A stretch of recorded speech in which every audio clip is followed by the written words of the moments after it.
Welcome to another episode of our Firefighter Support Podcast. We are excited to have with us today Dan Fast, a new clinician in town, Captain Seth Francis, and also Seth Weaver joining us again. Before we get into our topic, let's get an introduction from Dan and Captain Francis. Dan, why don't you kick us off and tell us a little bit about you and how you got into clinician work? Yeah, thanks. So I am the clinic director of the Logan Sandstone Psychology, and I got into this because, I've experienced a lot of crises in my life, a lot of death and suicide that I've been surrounded by, and experienced my own mental health challenges over the course of my life. And so, in my journey, I found someone that helped me be better, essentially, or become better and grow into the person that I am now. And so I wanted to give back and be that one person for someone else. And so my experiences and background is in marriage and family therapy. So I work a lot with couples and families and individuals as well. But the the framework of therapy that I do is systemic, and we're all part of a system. We're all affected by everyone around us, and we're not isolated from that. And so I'm a systemic therapist, and I like to bring in a lot of people to do that work, because while something might affect you, it affects everyone in your system. And so it's important to incorporate that. So that's a little bit about me. Yeah, no, that's great.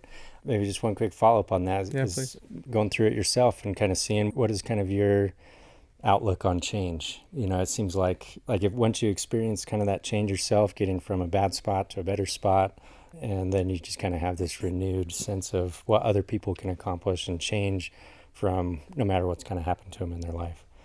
Yeah, that's a good question. Let me say this. Most people come into my office expecting change, and they don't know what's required of them to get there. At the same time, I didn't know what was required of me. And what I think that I've learned over the years in myself, seeing other people change, is it comes down to consistency and effort and patience with yourself and resilience and developing some of those things. So my outlook on change is it's possible. A lot of people think that it's not.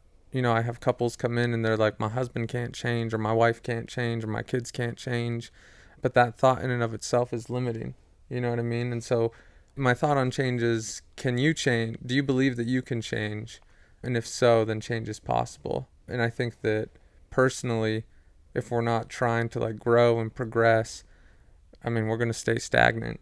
We're not going to get to where we want to be. We're not going to be the person that we want to be if we're stuck in that. Yeah, no, I think that's a great point, because I think a lot of times we just feel like naturally that change is going to occur. Like if I just keep plugging along, these things in my life that I don't like, whether it's my relationship or certain behaviors I have or sleep deprivation or whatever, I'll just keep plugging along and eventually it'll get better. But I think we misunderstand or maybe don't appreciate the value of having the right tools to facilitate the change, right? And so I think that's great. And that's why we love having clinicians here, is because they have all the training and the tools and things to give us a different perspective, that even though firefighters think we know it all, there's probably one or two, maybe two things we don't know yet. And so we're hoping clinicians can kind of fill those gaps. So yeah, well, I'm happy to be here. Thanks for having me. Yeah. Captain Francis, tell us, give us a picture of the deep mind of Seth Francis. There's not a lot of deepness here. Seth Francis, captain, paramedic, been with Logan Fire for 17 years. Volunteer firefighter before that for 5 years. Still a new captain, going on 2.5 years as a captain now, so still learning quite a bit. And yeah. I didn't know you were a volunteer. Where were you doing that? In Minden? Yep. Cool. What was the transition like for you going from volunteer to full-time? Oh man, I was green. So green. It was scary. It was scary, but it was fun. Yeah, awesome.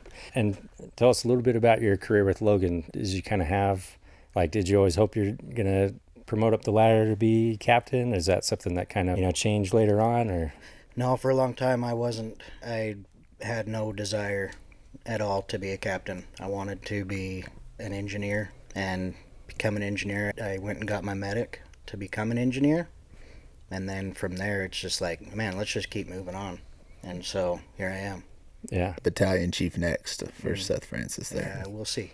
Hey, speaking of couples counseling, I don't know if that applies to like fire crews, but maybe we should do a We live should session. right probably here. have some counseling We for probably the two should. of us. A live session for you too. I love them, but I Let's hate do them it. at the same time. Yeah. It confuses me. Well, so one of the things we wanted to go over today, and me and Seth had a chance to go to a conference in Reno where they talked a lot about sleep and the impact that has, for better or for worse, on firefighters and both on and off shift. And so, Seth, you took much better notes at the conference than I did. Notes, Why don't you kick us off a little bit? Tell us a little bit about some of the things that we walked away with from the conference and what kind of stood out to you. It was pretty interesting. It was over cognitive behavioral therapy for sleep insomnia is what the main point was, but there was a lot of facts in there that I don't think many of us realized are happening with our sleep.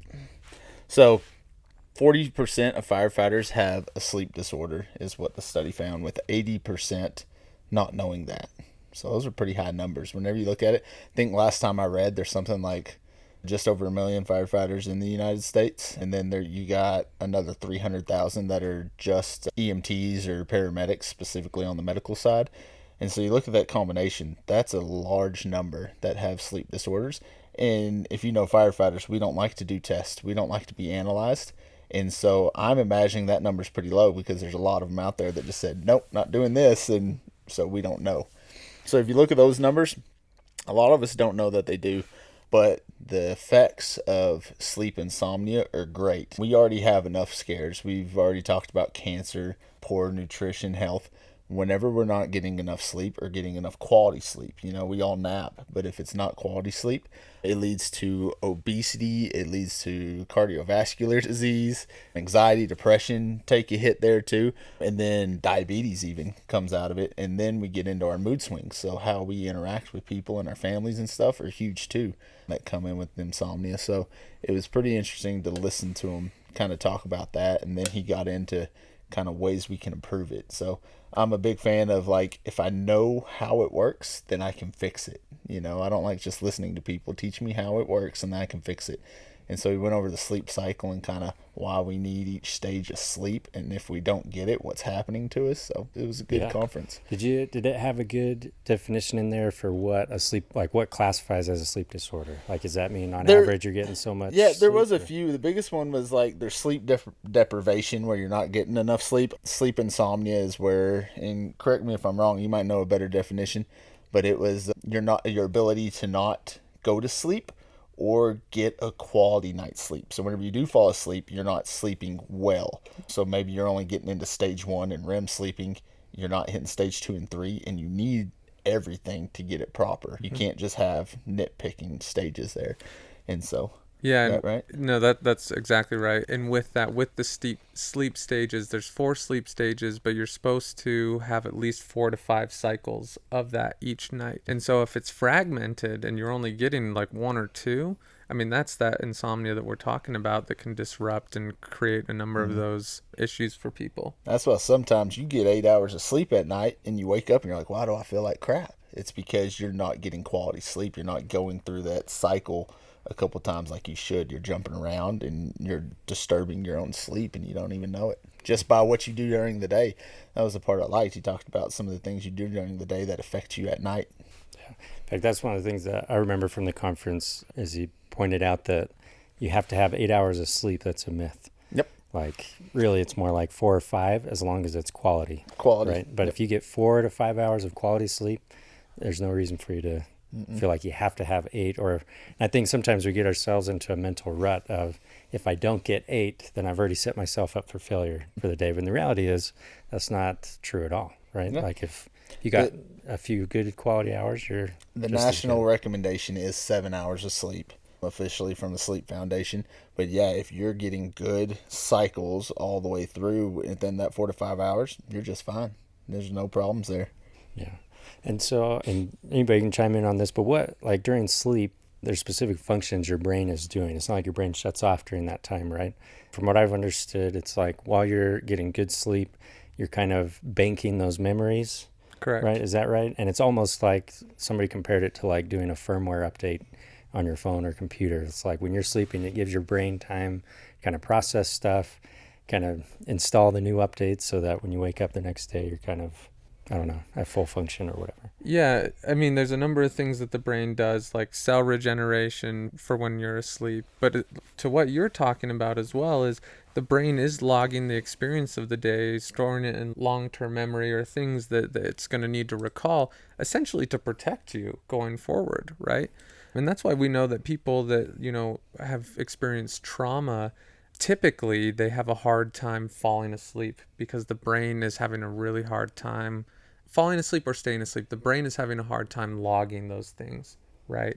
So yeah, in addition to that, cell regeneration and things along those lines to be able to help you properly function. I mean, when we think about sleep, it is a biological function. There is a necessity for us to get proper sleep so that we can do the things that are necessary throughout our day.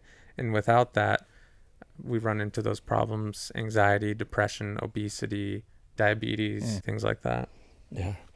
So maybe Captain Francis, give us a picture. I mean, having the most experienced firefighter here, how, because sometimes it's good and well to talk about all the ideals, right? It's ideal to get X amount of hours of sleep and hit all these cycles, but shift work kind of screws that up, especially B shift 72. I swear you guys are up every single night. Like, Sleep all day, run all night. We're our worst enemies on sleep too. At work we'll stay up and shoot the shit or watch a movie, and then we'll try and go to bed, and it's after midnight, and then what happens? We have a call. So it's like, we probably need to do better and go to sleep a little earlier, but it's kind of like a little vacay when we're away from home. Enjoy each other's company, but yeah, I believe we're our own worst enemies on that. We could do a little better. Has it changed at all for you over the career for different sleep patterns, like maybe year 1 and 2 where you didn't have that many calls behind you versus now you have, a ton of calls behind you that maybe you're getting less sleep now? No, I'd say I'm getting the worst sleep now as I have ever. Just being a captain, I'm up listening to the radio, making sure everybody's okay. If I've got a crew out on a transfer, I can't sleep. But I'd say my sleep is worse as a captain now.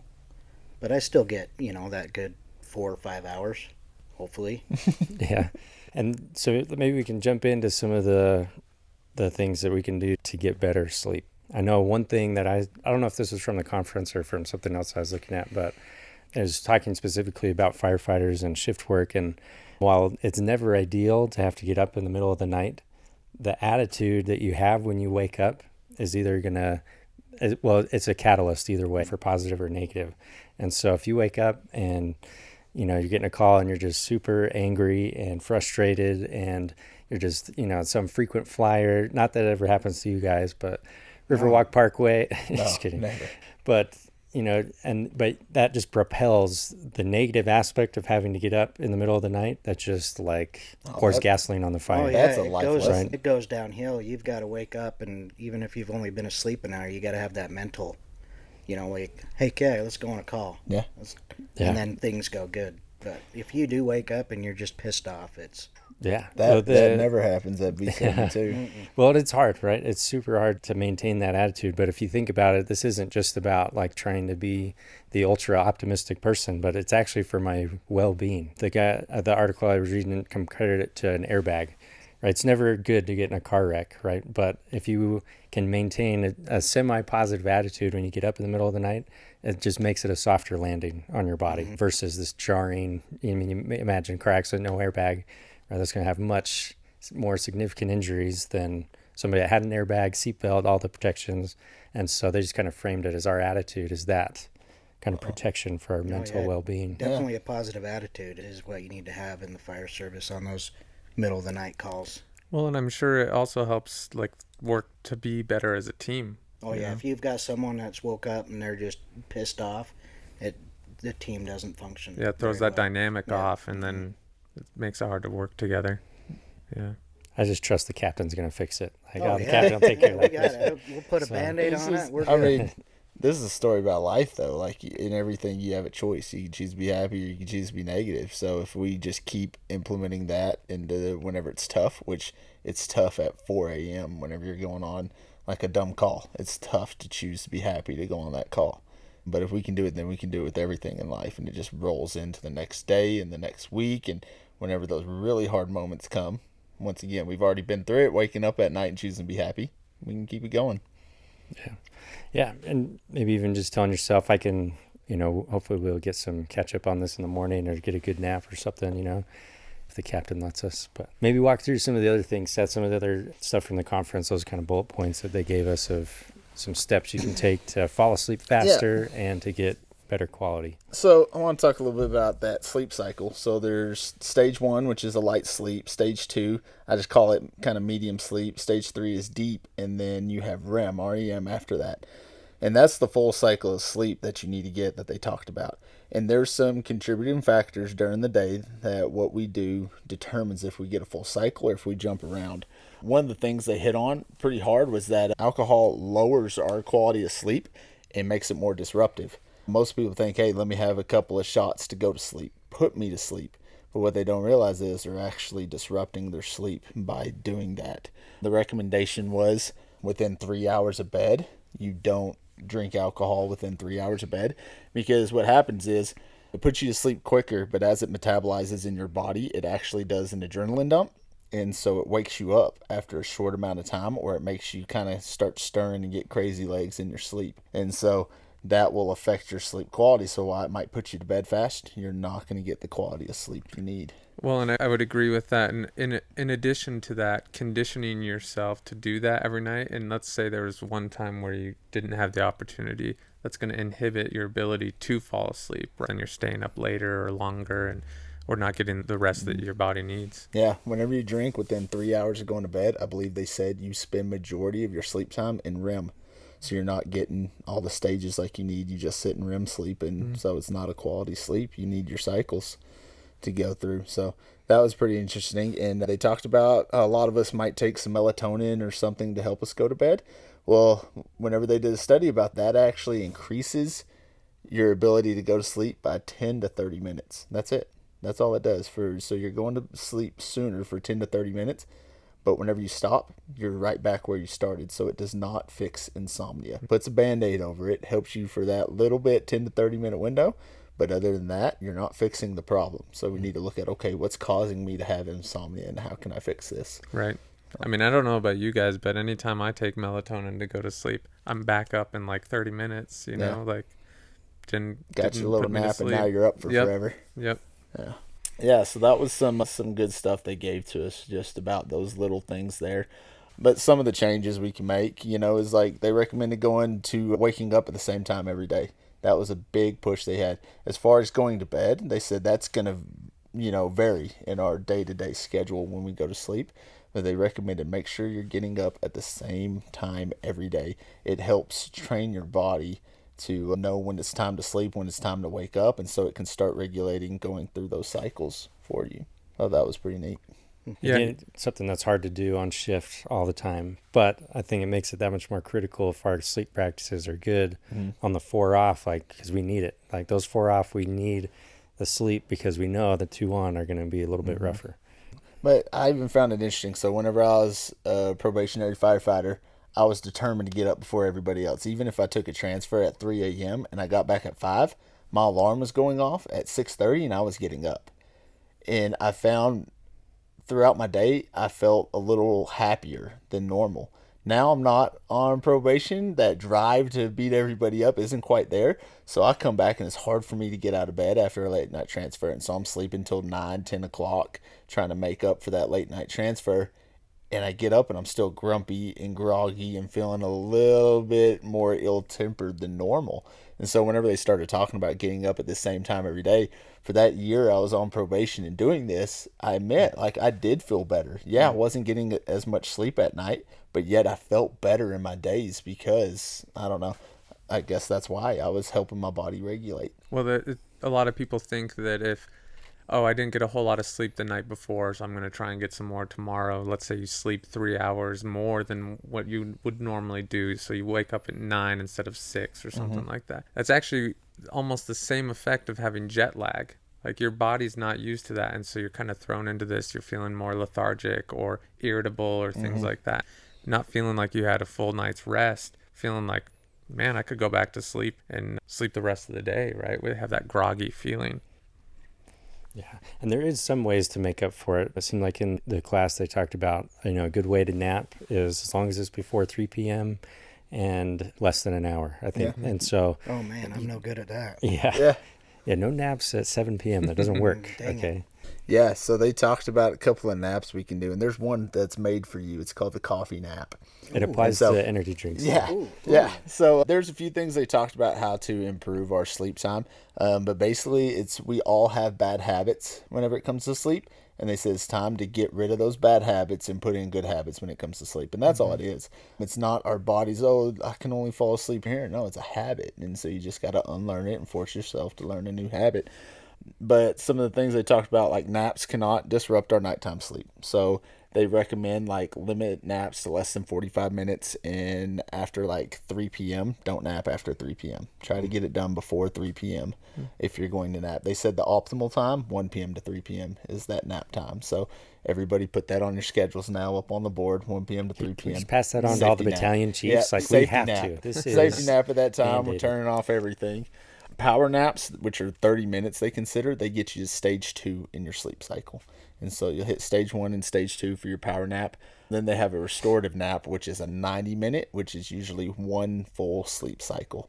But the coffee nap I thought was pretty cool. So you drink a cup of coffee, and then you go immediately to bed, lay down, and sleep for 20 minutes, and then get up after 20 minutes.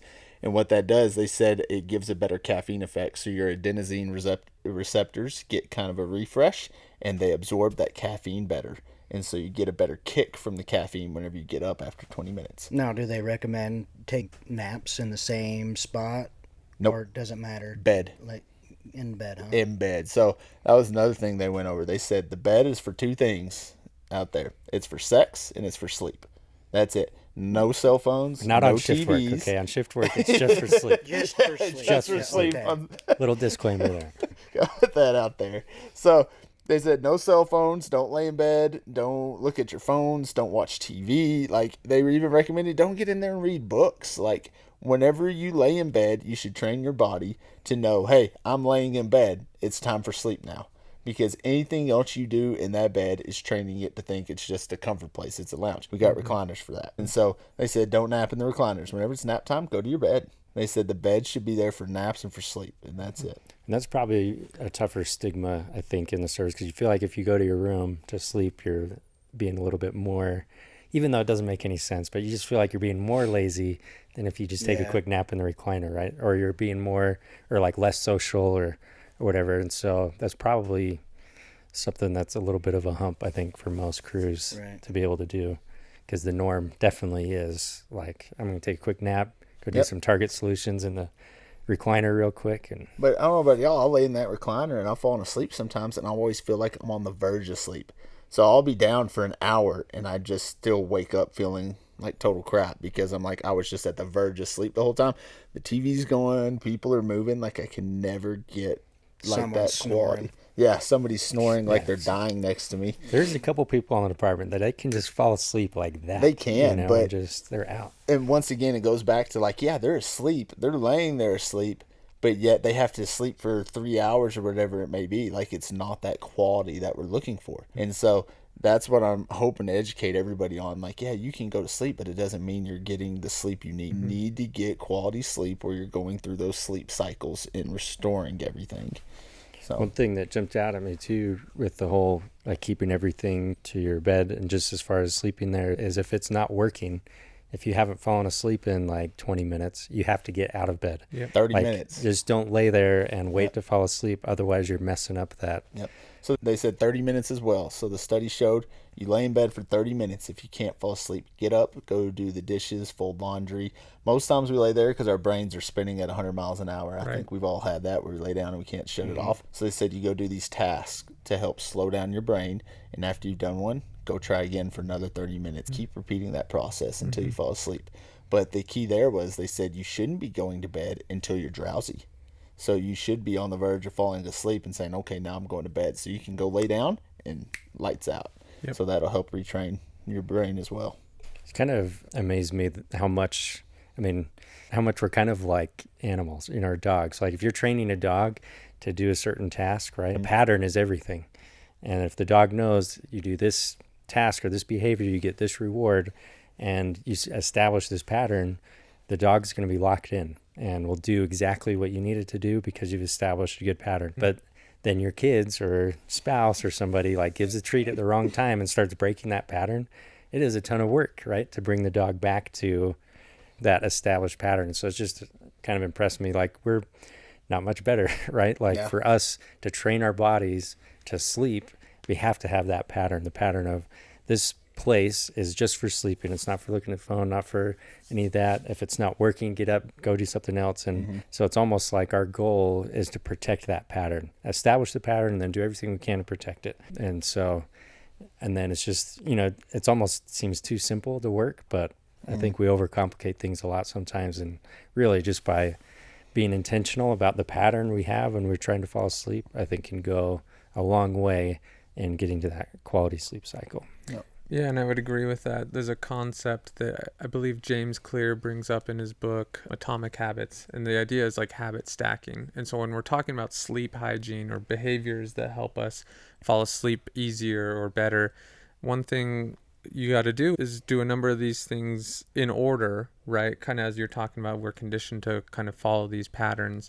But we also have to do them consistently, right? If you were just to do these patterns, 2 days out of the week, it's not going to prove to be that beneficial for you or that effective for you. But if you're trying to do this as much as you can, that your schedule allows or things like that, you're going to be able to find that consistency in being able to fall asleep, right? So I think that's super important. And if we're not like stacking these things, like we stop eating food at a specific time or we stop drinking caffeine at 5 o'clock because you're going to go to bed at midnight or things like that, and then you have like this routine where you are doing whether it's meditation or other things to really wind yourself down, to calm yourself down so that when you're able to enter into that drowsiness, right, it's like, okay, I can go to sleep right after that.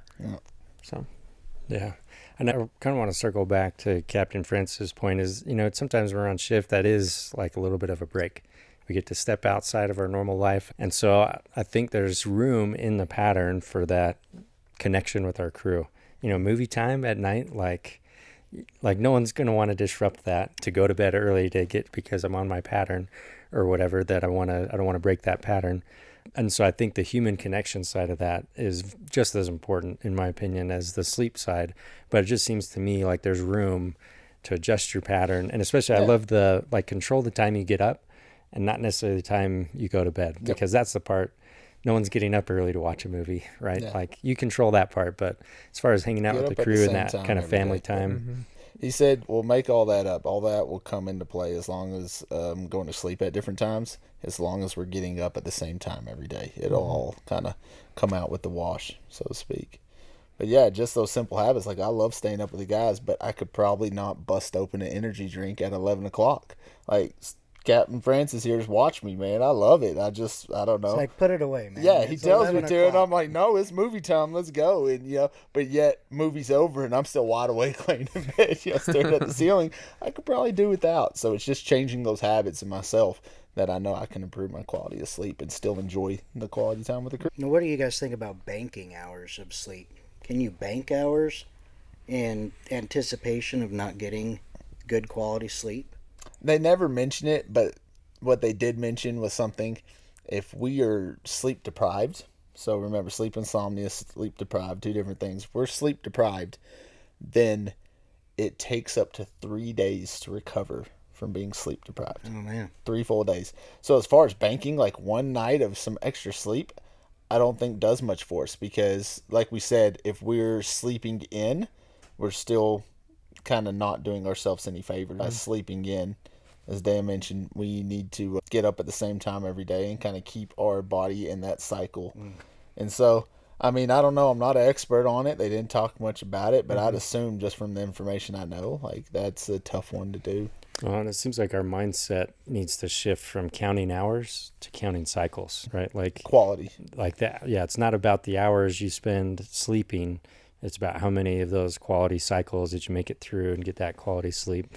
Because I'd imagine if you've got on your 4 off, if you have 4 solid quality sleep days, then you could probably survive a rougher better than if you didn't do that. But yeah, I don't think it, and from what I've understood, I don't think it works as I missed 3 hours here, so I'm going to make up 3 hours here ahead of time. But it certainly helps to come on shift, or to like even the night before shift. This may be my last good night's sleep for a couple of days. I'm going to make sure it's awesome and I go to bed on time and whatever, right? So that I can function at my best on I don't shift. think it's as much banking hours as it is having a relaxed state of mind. Like, all right, I'm going to bed now. This is going to feel good. I already felt tired.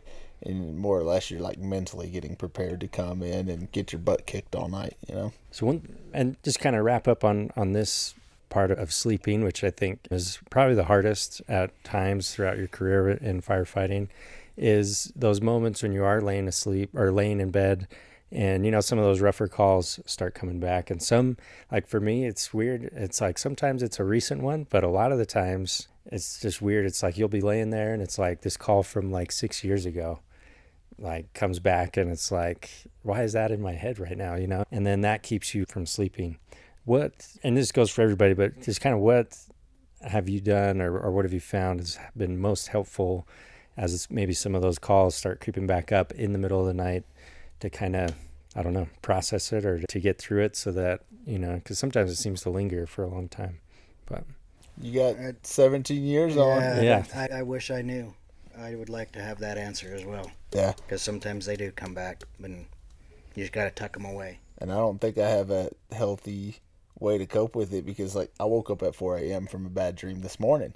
So I'm laying there. What I distracted my mind. I pulled out my cell phone and started scrolling Instagram until I forgot about it, and then I fell asleep again and got like 2 more hours of sleep. So, and I think that's it, right? Like, we're going to find a way to cope with it. It's whether the coping is actually helping or just kicking the can down the road. Because like we've talked a lot about the sleep and we did the conference, but for me, like, I can't remember the last time I fell asleep just because I wanted to. Yeah. It's always like I fall asleep watching something. Yeah. And whether it's at home or on shift, like even if I go back to my room and everybody's going to bed, I'm usually watching something on my phone, and I'll wake up with my phone. That's that habits. That's those and habits. So it's part of those habits, change, right? Yeah. But it's been my way to like turn off my brain so that I don't think about this other stuff, this other baggage while I'm trying to fall asleep. It's distract myself. And like you said, some guys it's alcohol, or some guys, whatever they're trying to do, but they found some way to fall asleep. But there's got to be a better way. Dan, solve our problems. Yeah, let me help you, right?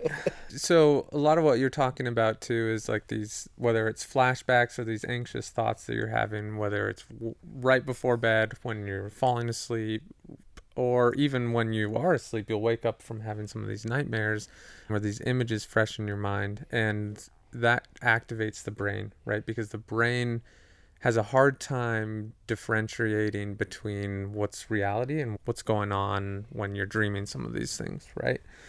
And so, I mean, doing a lot of trauma work, or even working with thoughts, specifically thoughts that are anxious thoughts, being able to use things like CBT, or there's, specific modalities out there like EMDR or ART, accelerated resolution therapy, that can help kind of process those images so that they don't disturb you, so that when you do lay down to go to sleep, that they're not as strong or they're not as present, because those absolutely will disrupt those regular cycles that you need.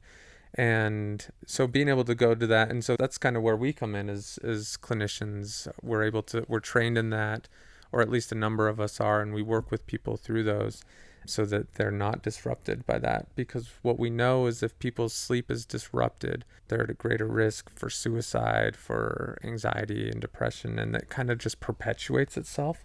And so if you're never fully taking care of these things, they're always going to be there. Just like you guys were talking about, you kind of just push it away, and it works, right? Like, you'll whip out your phone and you kind of aren't thinking about these things anymore, but it doesn't mean it's gone. Yeah. It's just gone for the time, right? And it'll come back. And so being able to process through these things with a mental health professional, I think will prove to be beneficial for anyone that's struggling with something like this. Yeah, and I think you said it at the beginning, right? Like, when we're trying to sleep, that's our brain's time to like process the experiences of the day, right? And so, yeah, on a traumatic call, especially if we had one that day, like, our brain's going to be working overtime while we're trying to sleep to try to process that. And Yep. so it makes sense to talk to a trained professional to help get the correct processing done. It seems like, I don't know, from some of the, I mean, it's not like nothing's an overnight fix, but it just seems like the more I've been able to process some of those calls, the less they come back, or when they do come back, it's not nearly as impactful as it was once it's kind of been through that correct processing mode. Well, and a lot of people struggle even reaching REM sleep. Like there's a lot of people that don't make REM at all, right? They don't make it to that stage, which is why, so REM stands for rapid eye movement, right? And a lot of the trauma modalities that are out there right now activate that rapid eye movement. So when you go in and do these, that's how your brain is processing these images. And if it's unable to do so, we have to do that in real time when you're conscious to be able to activate that. And the cool thing about the brain is the brain knows how to do these things, right? Sometimes there's things that get in the way of being able to do that, right? And so we kind of implement those modalities in a therapeutic setting to help people do that, right? It's fascinating. It's crazy. It's been neat. I can speak from my personal experience where for a long time I never remembered my dreams, and I think that was my way of coping for a long time, as I just finally started blocking everything out. I could wake up with a bad dream and I'd wake my wife up and she'd, oh, what's wrong? I don't know. Like, I don't know. I just had a bad dream. I don't know what about. Couldn't tell her anything about it. And I've been doing that ART therapy. I'm dreaming and remembering again, which has been real weird. It kind of shifted the brain. But at least now I know, like, hey, I'm processing these things again. Like, they're coming back, and now I can talk about them. I can work through them. And there are things that I don't think about anymore, but yet there's still some. So I'm going through my bucket. I'm clearing it out as I go. It was pretty interesting to see how my brain adapted once I started doing ART. Yeah, that's powerful. I'm glad I'm not crazy, because I did ART for the first time like 3 or 4 weeks ago. And my sleep was so weird after that. And it's just weird dreams, but I never before that had, same thing. Like, I'd wake up, I didn't know if I dreamt or not. And now after that, for at least a couple weeks after doing it, like, I would wake up and I'd remember the dream for like the first couple minutes, and then it would then you can't remember it anymore. Yeah. But I didn't make the connection until you said it, Dan, is like REM is like, and then ART are basically the same thing. REM, ART is like a conscious, like REM. Yeah. And I tell you so what, that makes so much sense. Going into it, I was telling her, I was like, you can't hypnotize me, you crazy lady. Like, I was sounding very redneck, like, you ain't going to fool me. Nope. And I let her try it. And sure enough, I came out of there thinking like, oh, that was just weird. That didn't help. Yeah. But then I tried to sleep and I started doing these things. I was like, okay, it did. It had an effect. Something, right? Because the whole time I felt the same way. I was like, I don't think I'm doing it right. Like, this isn't working. And I didn't want to tell him. I was like, I don't look like an idiot. She was asking me to like assess myself. And I was like, I felt like, once again, I don't know what to do with my hands. Right down again. And it's totally weird. And people are super skeptical of it too, right? But in that process of therapy, it's like, trust your brain, because your brain knows what to do, and it's going to feel weird and it's going to feel hokey, but like, yeah, the brain is so powerful, right? And so we just have to trust that. Yeah. Well, and I think that's a great way to end, is just remembering that, we really already have all the tools we need. Like, they're there. Our brain is capable of fixing itself, and sometimes we just need that little extra coaching. And that can come from, the peer support team, which is exactly why we're here, doing podcasts and trying to help support people in any way we can, whether it's privately by just providing some of the information. You want to kind of do the self-help on your own, or providing access, easy access and private access to all our vetted clinicians like Dan and the others on the website. But we hope that anybody that's listening is willing to reach out and talk to any one of us, because we're always happy to at least get you pointed in the right direction and get you started on a path to better sleep, if nothing else. So thanks everybody for being here today, and we'll catch you on the next one. Thanks. Thank you. Thank you.